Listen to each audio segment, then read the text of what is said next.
Welcome back to Tailgate Talk with the Boys, Season 2, Episode 2. In this episode, we're talking some NFL, college, high school football.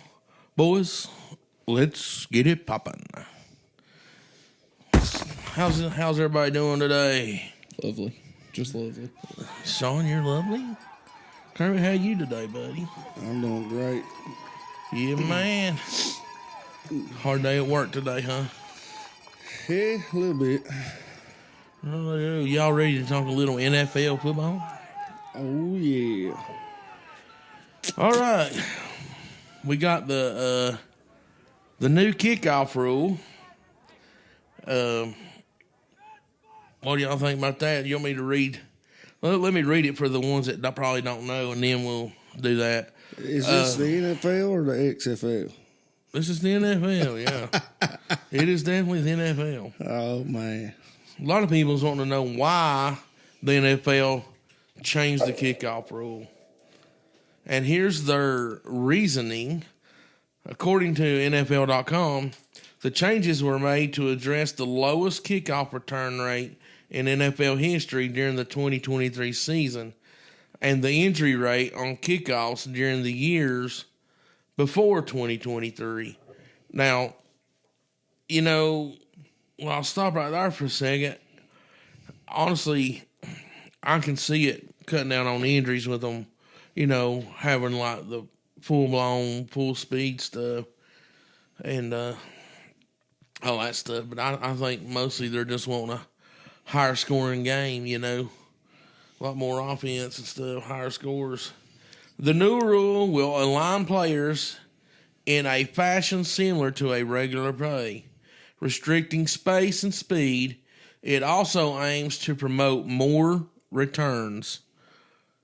And from what I've seen, it probably will cause a few more returns if they don't kick it in the end zone. But I think for the returner, it seems to me that it's called the dynamic kickoff. So how does the NFL dynamic kickoff work for our listeners? Like last year, the ball is kicked from the 35-yard line, and kicks after a safety are from the 20-yard line. The rest of the kickoff will look different. Here are the differences. The alignment. All kicking team players other than the kicker will line up with 1 foot on the receiving team's 40-yard line. The kicker cannot cross the 50-yard line until the ball either touches the ground or a player in the landing zone or end zone. Don't worry, we'll get to defining the landing zone in a moment. The kicking team players cannot move until the ball either touches the ground or a player in the landing zone or end zone. The receiving team must have 9 players in the setup zone, which is in the area between the receiving team's 30 and 35-yard line. 7 receiving team members must be aligned with 1 foot on the 35-yard line. The 2 receiving team players in the setup zone not touching the 35-yard line must line up outside the hash marks. All players in the setup zone cannot move until the kick has hit the ground, or a player in the landing zone or the end zone. We're almost at the landing zone, really. 2 receiving team players may line up in the landing zone and can move at any time before or during the kick. So, I'm pretty much sure that the landing zone is between the 20-yard line and the end zone, correct? The way I seen them line up, they could line up within the 35. They didn't have to be on the line, the 35 and the 30-yard line. What was it? It was like 5 yards apart or 10? I think that's 5. Seems like a lot of rules to kick the ball, don't it? Absolutely. That seems like a lot. As Seems like they overcomplicated it a little bit. and to me, you go back to the beginning when you know said the NFL was trying to lower, injuries on kickoffs. Well, you had the lowest kickoff return rate ever at 20%. Right, because everything went into the end zone. Everything And was it's still probably gonna. Well, they're trying to change it to where kickers are not trying to kick it in the end zone because they want returns. Now, I will say this on the injury thing. I can see part of that just because, if absolutely. if you want to absolutely ring somebody's bell, the kickoff is definitely the time to do it. Oh, yeah. I mean, you get a full speed run and go with a guy that's all he's done is backed up 5 yards, and try to set up a wall for the return. That's definitely time to do it. Anybody ever out there that ever played on kickoff or punt, either one, I mean, you Look better out. have your head on a swivel Look because out. if not, you're going to get your block knocked on. Oh yeah, And it's full speed at that point, So, but it was a lot worse when we played in the 90s because they didn't have all these rules to try to protect players on crackbacks and stuff like that. If you wasn't watching, you just got your head took off, and they wasn't nothing they do about it. yeah. As of right now, I think this is a trial and error deal that's supposed to be voted on by the end of the maybe the end of preseason, going into the regular season. So It seems a little complicated for my taste. it's like crazy. Just get out there I and mean, kick I've the ball. watched it. I watched it, and I mean, some of it I kind of like. I think it's pretty cool. I mean, it's neat, but Well, my thing is you got the the kickoff teams all the way down there on your 40, and then you're lined up on the 35, so you ain't 5 yards apart. But you got to turn around and look backwards and wait for your guy to catch the ball before you can even move. So the advantage goes to the kickoff team because their guys are already looking that way anyway. And, I'd say they're probably going to have okay, you don't look back, and then you got one guy that's going to yell or something because when stuff starts taking a little extra second, like you're saying, you know what I mean? I don't think I seen the way them players was. They was lined up sideways and they was looking back, at the guy catching the ball. But me, I would probably line up sideways, but I'd still be looking forward, and I'd just wait till the other team to move, and then I know to go if the other team moves, But there's one big issue I have with this, and this is what a lot of people ain't talking about. If you're in a game and you want to say the Super Bowl, and you got a great, great defense, and say you just want to come out and try to shock the other team and kick an onside kick, well, you can't do that no more because when you go to kick an onside kick, you got to notify them. Yeah, let them know, hey, we're lining up for onside kick. And let them know You're lining right. up for the onside kick. And 100%. That kills you with the element of surprise. Yeah. Say you're in a ball game and you come out the second half and you wanting to, try to jump ahead of somebody and kick an onside kick. What if it's just at the start of the game, know? I mean, I get what you're saying there. You think about this too, I did not think when of the that. Saints won their Super Bowl, the onside kick coming out of half. I mean, there was a big pick six and stuff like that, but that onside kick coming straight out of halftime won them the game. 100% it won them the game. Just kept their momentum rolling. They got the ball right back and went down and scored. And you've just destroyed that element of surprise right there. You just took it right out of the game. Oh yeah. I know in the fourth quarter, a lot of teams know if you had to kick an onside kick or something, but in them other quarters, after half or beginning of the game, you destroyed that. Next thing you know, boys, they'll be asking if it's pass or run. Gonna have to identify pass or run. Yep. Oh, Get them some flags. yeah. Might as well just let the defense in the huddle with the offense. Pretty well. I think another thing too is you can about take the kicker out of the game if you can get really good athlete, because your kicker pretty much now got to be your safety. Because when they line up, everybody's up on the line together. If that running back does get past that line, the only person there's going to be a lot more tackling by the kickers. The only person there to get them as a safety, active safety, is the kicker. And I believe I'd trade that kicker that can kick it plumb out of the end zone for a kicker that can get it inside the 20 and is a good tackler. Or just give them the ball to 40. You know. Well, and that's going to kill you too. Well, either way, the average start now is going to be 35, 40-yard line or more. It's shortening the field to play up. I really think the NFL's wanting more higher scoring games, more excitement in the whole end of it. Yeah. They're using some other things as excuses to say they're not wanting to come out and say, well, we're wanting to thrill you with high scores, but they're going to be a lot higher scores, I believe. I mean, I think honestly too, this just goes with the trend, the way football's been trending for the past 5-10 years. It's such an offensive game. I mean, I understand injuries and head trauma and all this stuff, but I mean they've already took about everything the defense could do. I mean, you got to get a quarterback a daggum pill and a blanket to lay him down now. Yeah, it was with a sack. And it sucks to be a defensive player. Yeah, and you can't hit people like and this is just another thing that's just going to hurt the defense. I think I mean.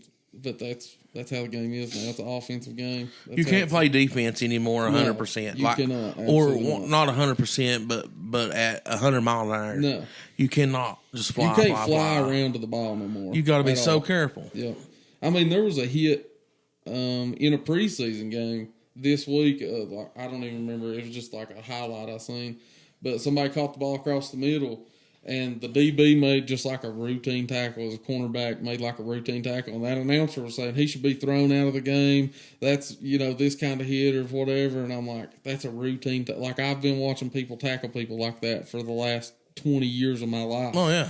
And he's calling for him to be thrown out of the game because he's a fan of the other team, I mean, that's just the way the game's trending, man. It's an offensive game. They're going to take everything away from the defense. And if you're a defensive player, not only you get a penalty, and then they try to review it, and then they're going to take money out of your paycheck too. And that ain't right. No. Poor defensive guys.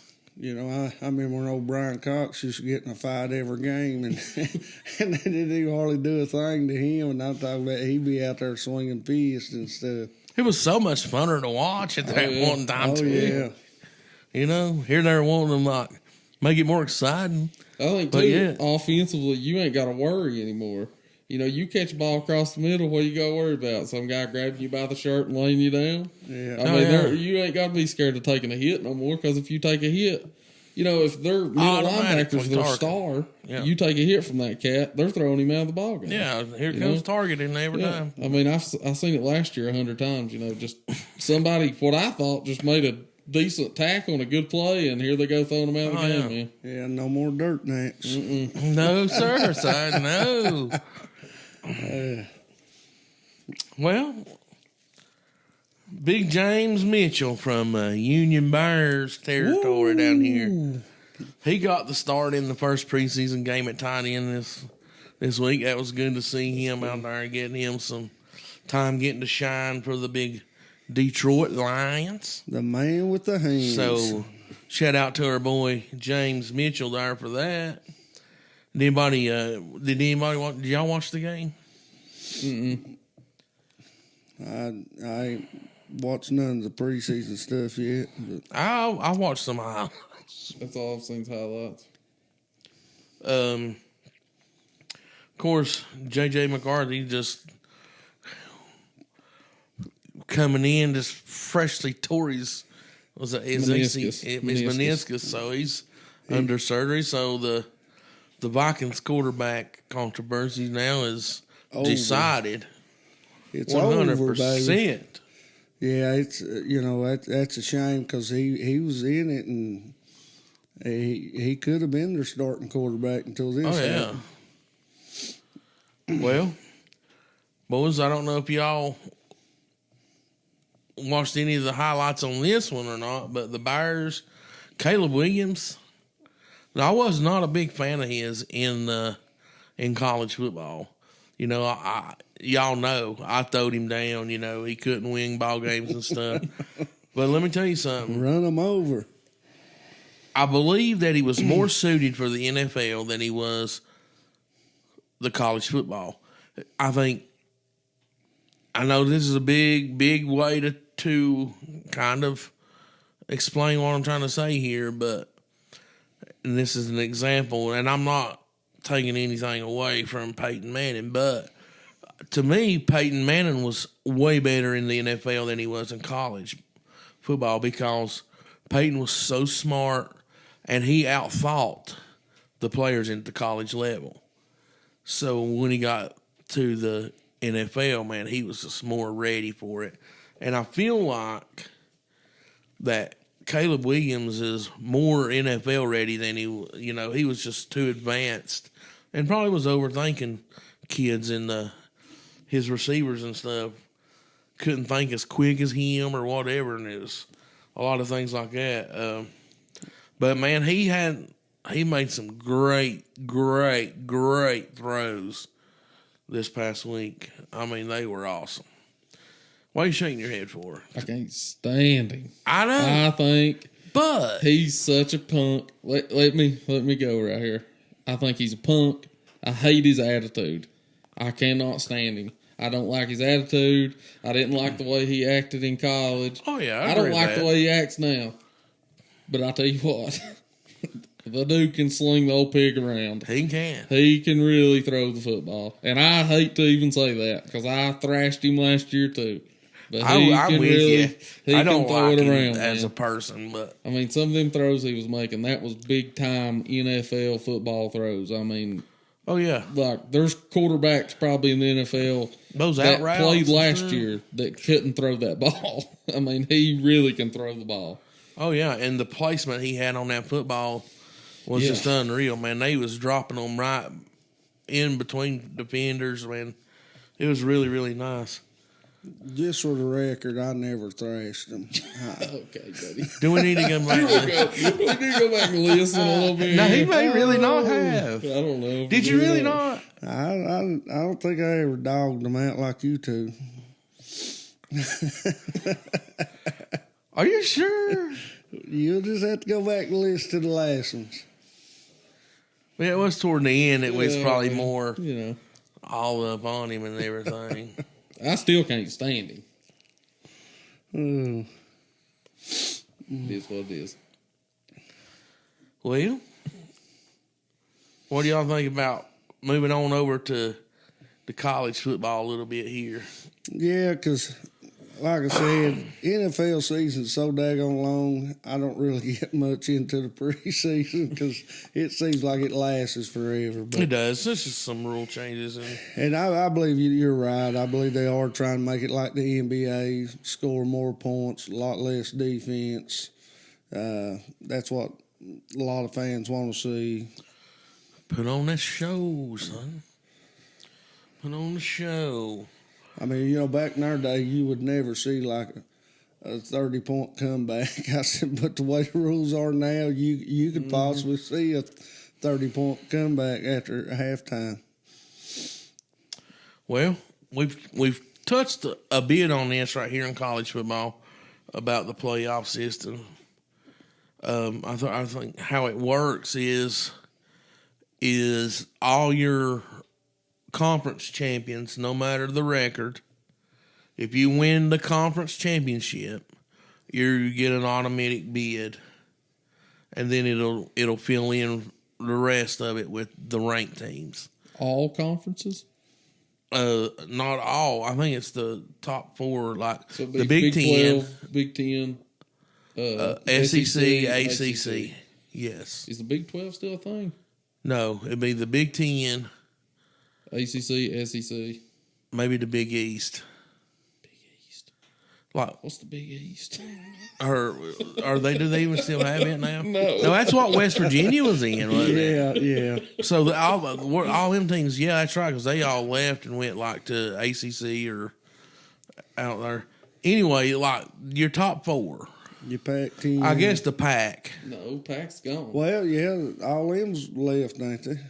Went to the ain't no USC, and Pac-12 all them's left. Went to other conferences. The Pac's the one that left, so it is the Big 10, the Big 12, right? I have no idea. Look There's it so up much there. that happened. Look it up there. I'm trying to.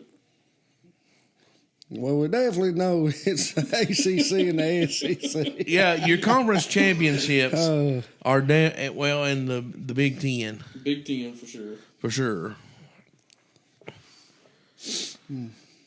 They're in. So your conference champions are going to be in the playoffs. I honestly believe out of your bigger conference, like you're talking about right now, I believe you're going to see the championship team get in for sure, and you're probably going to see another one out of that conference get in.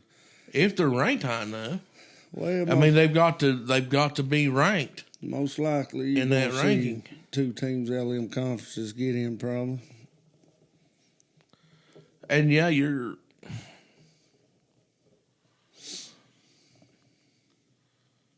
My phone ain't working, so. Okay. We'll continue on that at another time here. Okay, I got you. It is the Big 12. The Big 12 is still a thing. Okay, I thought so. Yeah. So the Big 12, Big 10, SEC, ACC, Yes. and your four conference champions are in. automatic bid, no matter the record. You know what I'm saying? That's fair, I feel like. I feel like that too. I feel that way too. And then the rankings beyond that will fill in the other spots of it up to 12. I like that. You like that? I like that. I mean, I think it's pretty fair. What do you think? No? Well, I think it should have been like that, a couple of years ago. That your conference champ should. They probably should have started with the 12-man. When they first done the playoffs, it probably should have started at 12. Honestly, Well, there's 13 unranked teams that could end up crashing in on the 12-team playoffs. So what I'm going to do is I'm going to go down the list here, and y'all let me know who you think has the best chance of crashing in and getting in this playoff system. They're unranked right now, but first up's Virginia Tech. They did get 2 votes, so they're barely out of the top 25 right now. I think probably 27. So Virginia Tech crashing it in. You want our opinion on that? Oh, I can go through them all, and then Okay. and then you all can do that. We can go from there. Iowa State is next. Has an opportunity. Louisville, West Virginia, Texas State, UCF, UNLV, Rutgers, Wisconsin, South Florida, Tulane, Fresno State. So, You want us to pick a couple we think could make it? I mean, well, how do y'all feel that any of them will? No. I think, and not just because I'm a Virginia Tech fan. I think Virginia Tech stands the best chance. One, because how much they've improved in the last 2 years with Brent and and which I've heard talks about. They returned 10 offensive starters. And I've heard talks about Drones being the dark horse for the Heisman. He is on the watch list. But the thing is if they get any better than what they was last year and with the schedule they got, they could be playing in an ACC title at the end of the year. Yep. I ain't going to say they'd win it, but they could Miami, be playing for the ACC title. Florida State. I mean, you know what I'm saying? So it's still a tough road for them, but honestly, out of all these right here, Virginia Tech, possibly West Virginia could end up making some noise. I think that's the 2 top ones that probably does. You never know about Wisconsin.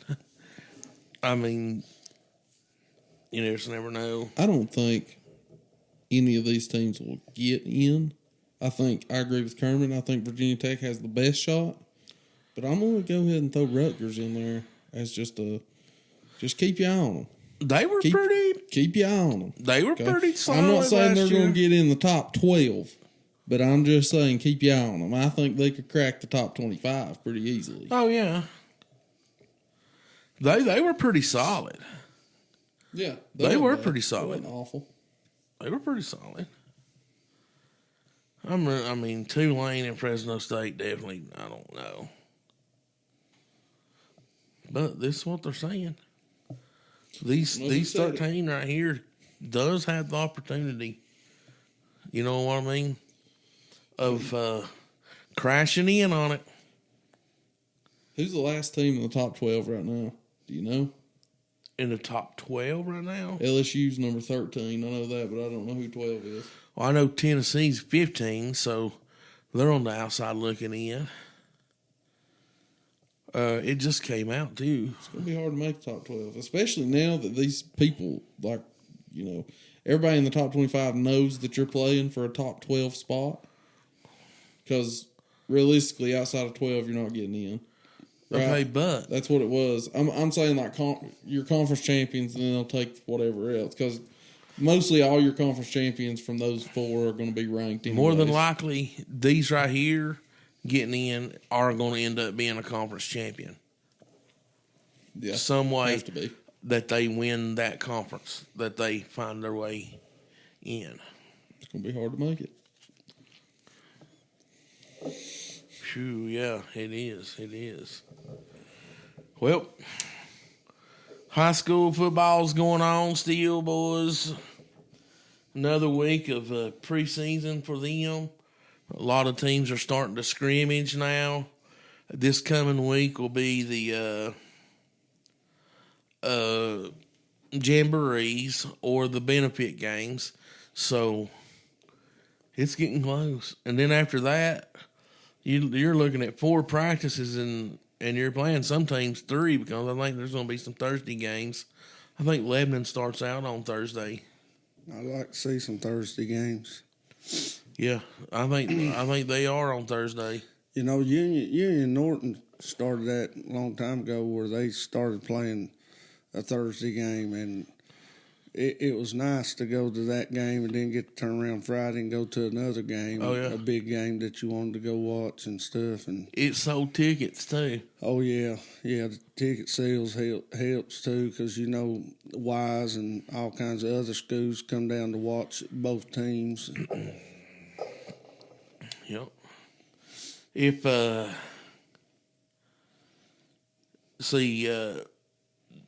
I did hear. Did you not hear that Union was going to be having a benefit game this year instead of doing that jamboree they've been doing? Yeah, I know it ain't on their schedule that I pulled up on just the regular football thing there, Max Press, and but somebody showed me a schedule the other day, and I think it had Eastside down for the benefit game at Union, which I was talking to you about it the other day, and I said I'd love to see Eastside go with the young talent, the team they got, and go down there and play Union, and that'd be a good test for them before they get to Wise.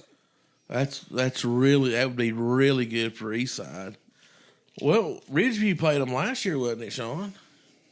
Eastside? Yeah, for a benefit game. They did. So, wonder what Ridgeview's going to do. I have no idea. I ain't even seen a schedule. I did see a schedule, but I don't remember who it was. You need to be messaging some people. I have to get up with some people. Yeah, we need to know this. We do need to clear something up, though, before we go on about high school football. You did it, buddy. It's we talked highly of the Culberson kid from Norton.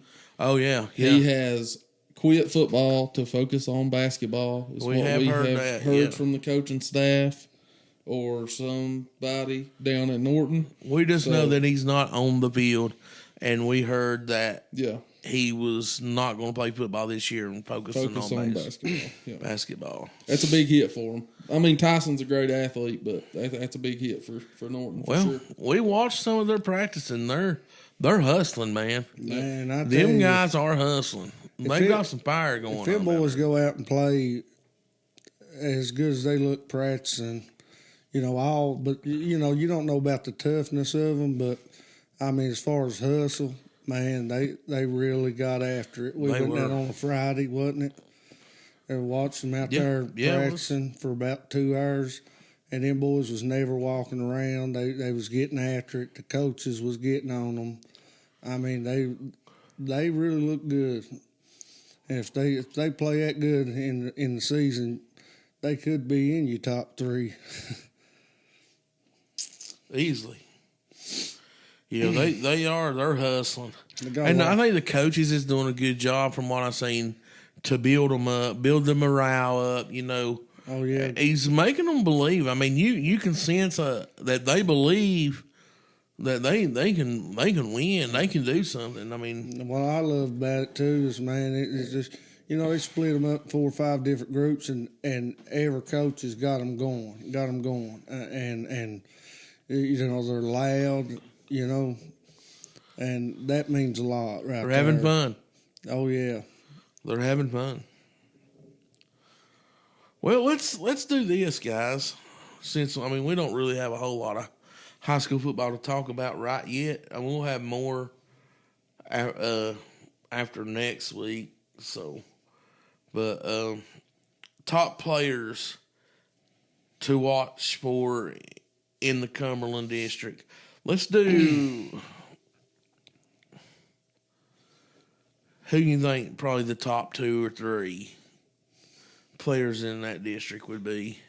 At one, the quarterback from Rock Cove, I think, is the best, probably the best player in the Cumberland district overall. I mean, he won the Player of the Year last year.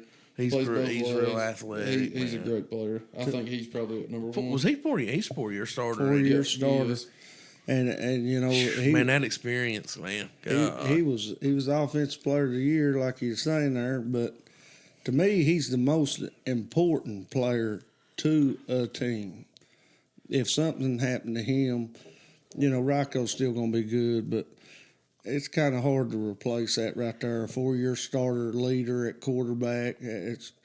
But now, I think, my opinion, I like Hamilton from Coburn up there. I think he's going to be a hoss and hard to handle and deal with. Going back to what you were saying about the Rocco player. Yeah. Experience and leadership, 2 hard things to replace. And that kid has both. He has them both. So, yeah, I'm with you on Hamilton, too. He's going to be awesome. It's hard to handle. Yeah, man. Sure. Just being a sophomore, too. I'm excited to see what he does this year because he had a great year last year. Definitely.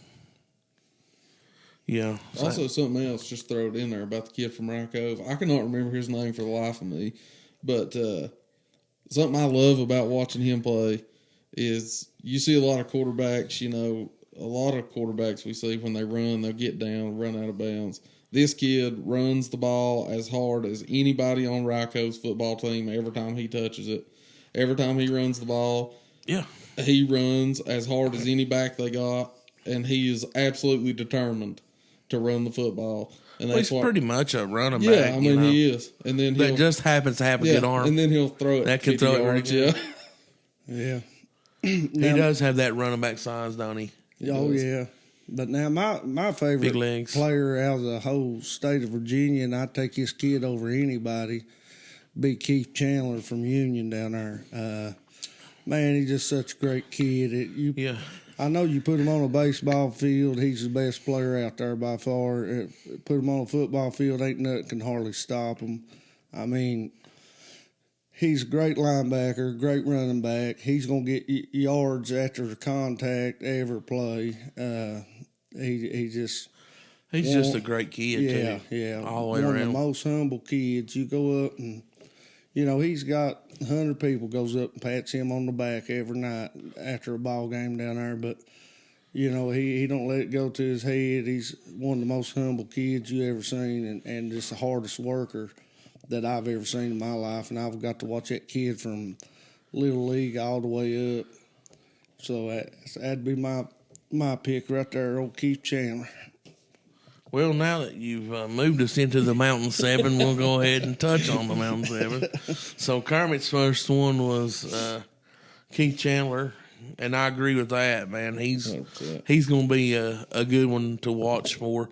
I think the Mountain 7's got a lot of them. I mean, you got the Pendergraft kid. He's going to be, you know, possibly pretty good. You got O'Quinn at Ridgeview, Honaker. That was mine. Was Branson Honaker from Ridgeview.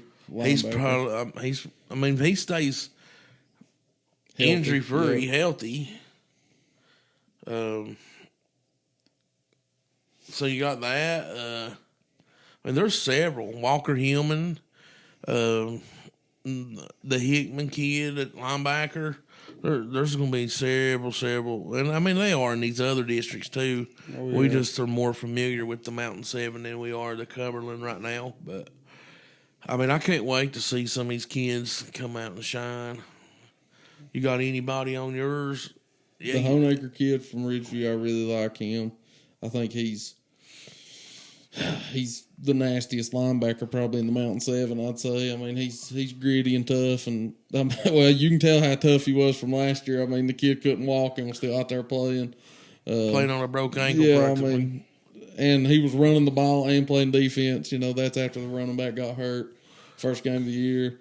But he's a tough, gritty kid. I love Keith Chandler. You know, like Kermit said, he's so humble, and you know, he don't let it all go to his head, but look out if he's got the ball in his hands because he will dribble you off the ground. I've watched him do it several times. He's a tough kid. I hope he gets his carries. Oh, yeah. You know, I love something else I love about Keith Chandler's last year when we interviewed Coach Turner at Union. After the podcast, we were all kind of sitting there talking. We was like, he said something about he told Keith to go rest up, you know, on Saturday after the Friday night football game, and he said, I'm going deer hunting with Dad in the morning. Yeah. You know, just a good old country boy. Just a good old boy. Oh, yeah.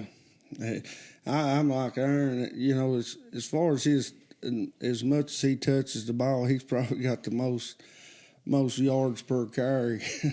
Because, I mean, every time that boy gets the ball, it seems like he's running through 2 or 3 people and you know, carrying 15 yards a carry and stuff. Yeah. Yeah, his yards per carry's got to be pretty high because, I mean, last year he didn't get a whole great lot of carries. He's got to average like 4 yards carry. Oh, it's probably more. It's got to be something like that. Look at all them 20-yard runs plus he had. And, I mean, not running the ball much. He's a big boy, too, to be moving as fast as he does. He can really run to be as big as he is. He's big youngin'. He's got some wheels, man. He's definitely got some wheels. He's a brute, too. That's got just pure strength. Looks like they're still playing him at the outside linebacker. I'd like to see him moved inside, but not my call. Yeah. I think he would have fired a little better in there.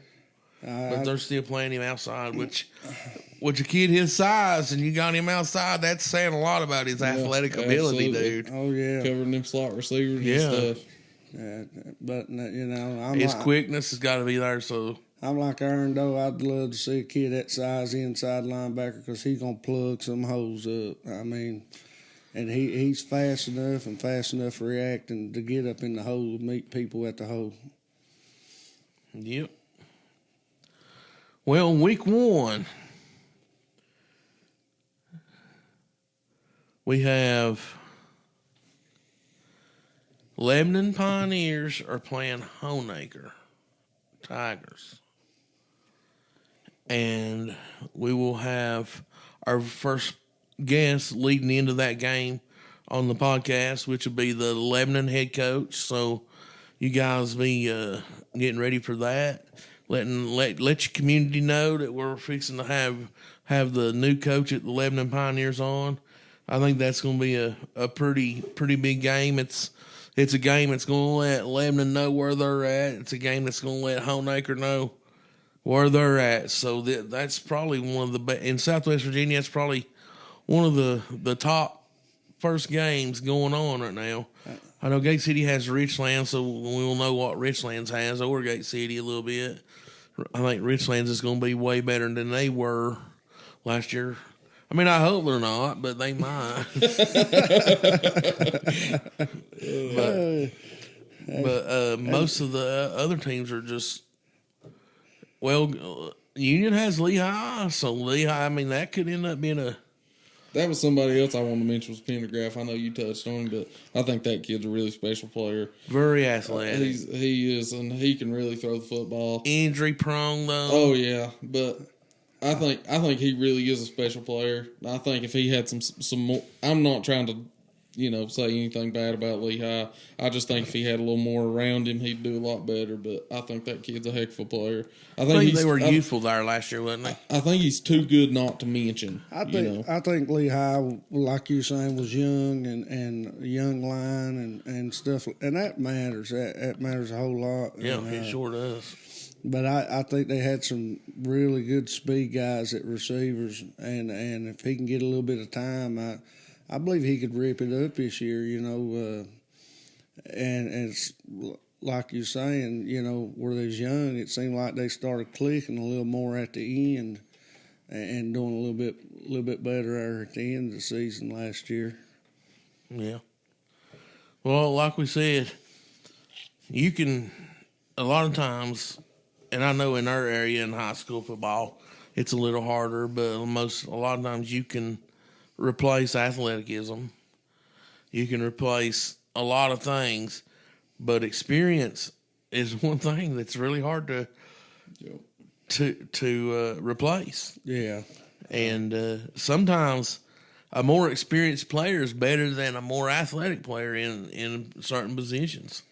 Which I like to go back to that Honaker and Lebanon game, and I think that's going to be huge for both teams. I mean, like you're saying, to find out where they're at, that's going to be a good matchup for both of them because, we know Lebanon's moved back up to Double A, ain't they? Yeah, they're back in the Southwest District. They were there last year. But at quarterback, he'd missed most of the season, and you could tell Lebanon hurt pretty bad from that. And then when he come back near the end of the year, they really started finding the rhythm and started rolling. And it's going to be exciting to see how Lebanon starts out this year. I believe they've got some weapons, and we know they've got the quarterback if he stays healthy. And so much things have went on up there at Honaker, and I'm pretty sure a lot of people doesn't know the news about Honaker, but losing their head coach and all that. And Honaker's lost a lot of linemen. A lot of them big boys on the line there last year, they graduated, and it's be interesting to see what Honaker's quarterback can do if he can get the same protection he got last year, and if he can still whip the ball around like that with people coming at him. It's going to be interesting. They're down on their numbers, too. Mm-hmm. Yeah. Looked like a real small team for one. Yeah, it was. So it looked like they was twice that size last year or more. Yep. Well, that's all I got, boys. Y'all got anything else? I got one thing. As bad as Aaron's going to hate it, I got to say something about the Central Warriors here for a second, okay? That's another team I ain't been able to find nothing on. Yeah, I know. Emma McAmus. I know y'all have heard Emma McAmus' name. Yeah. A phenomenal basketball player. Yes, sir. Volleyball player. Well, phenomenal athlete, really. I mean, she's a crazy athlete. But I seen today that she committed to ETSU to play basketball at ETSU. Awesome. So, congratulations to Emma McAmus. Yeah, man. Yeah. She'll be going up there and I guess she'll get 1 year with Sarah. Yeah. I think they know each other pretty good too. Of course, they've played against each other, and she's a hooper. I'm gonna tell you right now, yeah, she is a hooper. She's really good now. She's good at volleyball too, man. She jumps out of the daggum gym. I wouldn't want to. I don't know what my wife's a volleyball coach, and I don't know volleyball terms, but when she jumps and she hits the daggum ball, I wouldn't want to be in front of it. Yeah. I know that. She hits it hard, boys. Yeah. She put some hot spice on it, don't she? she? Yeah. Well, congratulations to that. Yeah. That's all I got, though. Yeah, man. Well, you got anything, Kermit? Well, how did Gate City do in their scrimmage there yesterday? Well, I mean, I didn't go see it myself, but from what I've heard, that practically like 2.5 quarters, it was 14-7, West Ridge, and then they let the JV play the rest of the time out, the rest of the scrimmage out, but they're pretty excited about how competitive, and they really got after them. So, yeah, man. So that's a good sign. I mean, that's 6A school you're going over and competing with. So, you know, I mean, it's a scrimmage. You know, I take nothing on scrimmages. Yeah. Me and Sean talked a lot about that last year. Scrimmages is a scrimmage. It's like, I think you take a certain thing that you may be, you know, not really getting down yet, and you take it there, you work on it there against competition. You will put in a little bit of wrinkles of stuff you're doing good, but you know it's a place to do what you're struggling at and to try to get it fixed, and that's what scrimmages are. So I'm sure Gate City didn't throw everything they had at them, and I'm sure West Ridge didn't throw everything they had at Gate City either. But you know, I think. I'm not. I mean, it runs into about the same thing on a jamboree. I feel like I think they open it up a little bit more. Teams do in a jamboree, but that's why I kind of like a benefit game a little bit better than I do the jamborees, is because they will kind of open up things a little better. I mean, that's just my opinion on that stuff. So yeah, but well, I know this podcast won't be out by then, but I know Union's got to go over and play Elizabethton tomorrow. No, they're playing them today. 24th, or I said it moved to Wednesday, didn't it? Today's the 14th, so I don't. No, they moved. It's today. Moved it to Wednesday. Yeah, I think they're playing them today. Which I'm pretty sure it's over in Elizabethton because they always go over to Elizabethton. I don't think Elizabethton's ever come over to Union to scrimmage them over there, but the thing about that is, man, you go over and play good teams out of Tennessee like that, and them schools are a week ahead of you. So if you can just hang in there with them big 5As and 6A schools and them scrimmages over there, you're doing pretty good, you know, knowing that they're a week ahead of you, and that's big because they're getting ready for game time, you know. Yeah. I think they were pretty well pleased with right now how the line's doing, and you know, I'd spoke to Jeremy back a while back, you know, and he was just talking about how the line was going to be young this year, and that they needed to grow up fast, and you know, the preseason was the most important time for them. That when they come out, they're going to have to be ready to go. You know, this preseason is the biggest thing for them. So, and it sounds like they're doing it. Who's Ridge you scrimmaging, Shane? I have no idea. I have no idea. You're going to have to find this schedule. Because I don't live in Clinton anymore. I don't keep up with them. But you have contacts. I got Find them out for us, because I have seen them like things online, and they have us. They have everybody in this world blocked on everything. You have to join their thing. I can understand why they got you blocked while you talk about daggone Wise. They're probably like, golly, I don't want that guy thrashing us now. Oh, listen here. That Mr. Wise was going to win it all last year. Okay, buddy. Oh, that quarterback, son, he's Mike Vick. Okay. That's too much. I never said he was Mike Vick. He was putting him up there, was he not? Oh, I was starting to get worried. I was like, daggone, they're going to win the Mountain 7. That goes back to what you say about scrimmages. I thought that. He looked good in that scrimmage. I was trying to tell you. He looked good. You can't throw from a scrimmage. Oh man, Lord no. I've been trying to find scrimmages and stuff like that, and Well, I mean, jamborees and posted. stuff. And I tell you, I think everything falls on the wrong days because every time one of them falls, it seems like I got to be somewhere else. Well, check this one out. Yesterday, Gate City scrimmages Westridge, right? Okay, Westridge, it's at Westridge. So Westridge is back in school. Okay?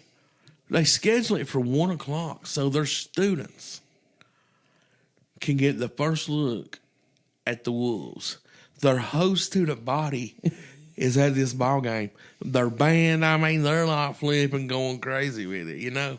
It's a smart idea. Gate City probably had a few people, their parents might have got off work. Most of them probably couldn't, you know? So here, I mean, how would that make you feel coming out and there's like, you know, this is a school that's got almost 2,000 kids in it too, you know? So here you are. I know we shoot up at West Ridge School all the time and take supplies up there and stuff. And me and Aaron was talking, and Aaron was like, God, I wish I could go up there today. I wish they could give me West Ridge today so I can go up there and watch that ball game while they try to put a shot off. I started to tell her, I was like, I think Rooster called me and was like, hey, man, I need you to come over here for a little while. Something's going on with the truck. Yeah. Then it's going to be like, well, what's going on with the truck? Because he's getting bag powder, so. Golly. I'd have really got it on that. But, man, that's all I got, really. Sean's going to find out about these Yeah, I'll find out. scrimmages for Ridgeview for us. Man, I get them two dang schools mixed up now. West Ridge, Ridgeview, both of them are the Wolves. Both of them